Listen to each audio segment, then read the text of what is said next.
सुरेश धस यांनी मोठा आरोप केलाय। खोक्या प्रकरणामध्ये विलन ठरवून खुनाचा कट रचल्याचा आरोप करतायत सुरेश धस। एका पोर्टलला दिलेल्या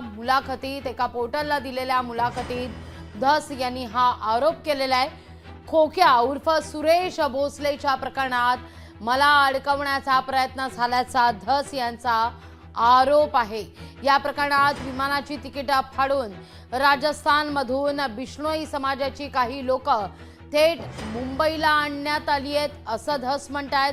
खोक्यानं सुरेश धसांना हरणाचं मांस कसं पुरवलं या संदर्भात देखील त्यांनी सांगितलेलं आहे। भाजप आमदार सुरेश धस यांनी बीड जिल्ह्यातील सरपंच संतोष देशमुख यांच्या हत्येचं प्रकरण उचलून धरत जवळपास 3 महिन्यांहून अधिक काळ मराठवाड्यासह संपूर्ण महाराष्ट्राचा राजकारण ढवळून काढलेलं आहे। असं असताना आता धस यांनी या सगळ्या संदर्भात गौप्यस्फोट ही केलेला आहे। खोक्या प्रकरणात विलन ठरवून आपल्या खुनाचा कट रचल्याचा आरोप धस यांनी केलेला आहे।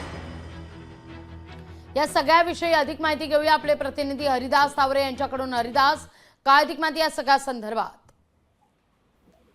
नक्कीच लागवी या ठिकाणी सांगता येईल की आष्टीचे आमदार सुरेश धस यांनी काल एका वृत्तवाहिनीला मुलाखत देताना म्हटलं की सतीश भोसले उर्फ खोक्याच्या प्रकरणामध्ये मला अडकवण्याचा प्रयत्न केला जात आहे आणि त्याच अनुषंगानं